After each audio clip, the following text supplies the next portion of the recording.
છોટા ઉદેપુર જિલ્લાના બોડેલી શહેરને જેતપુર સાથે જોડતા નેશનલ હાઈવે નંબર 56 પર છેલ્લા કેટલાક દિવસોથી રસ્તા કિનારે તથા હાઈવે પર રેતીના ઢગલા જામી જતા વાહન ચાલકોને ભારે મુશ્કેલીઓનો સામનો કરવો પડી રહ્યો છે। રસ્તા પર ફેલાયેલી રેતીને કારણે ખાસ કરીને ટુ વ્હીલર, ઓટો રિક્ષા અને નાના કાર ચાલકો માટે મુસાફરી જોખમી બની ગઈ છે।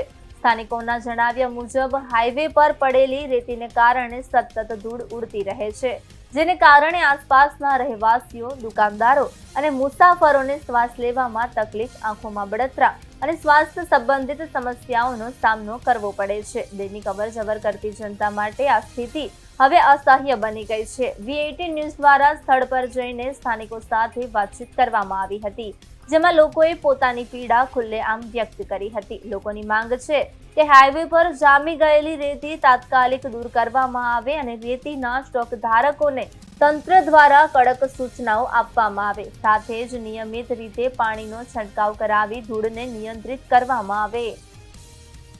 આજે આવી ગયા છે આપણે જબુ ગામ અને બોડેલી વચ્ચેના મેન નેશનલ હાઈવે 56 નંબર પર। ત્યાં દિવસ અને રાત સતત ઓવરલોડ તથા ફોર વ્હીલર તથા બાઇકો તથા દરેક નાના મોટા વ્હીકલ ની અવર જવર થતી હોય છે।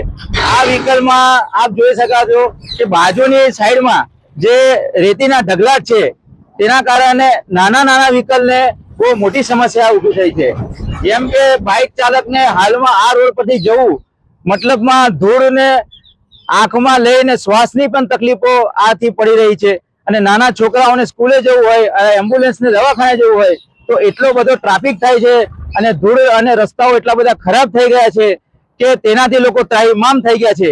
કેટલાક સ્વાસ્થ્યના લગતી પણ પેશન્ટ આ રોડને લગતે ઉભા થયા છે અને આપ જોઈ શકો છો કે વારંવાર મોટા વાહનો અહીંયાથી આવર જવર થઈ રહી છે અને ધૂળના એટલા બધા ઢગલા છે તો આ અકસ્માત થવાના 100% ચાન્સીસ છે।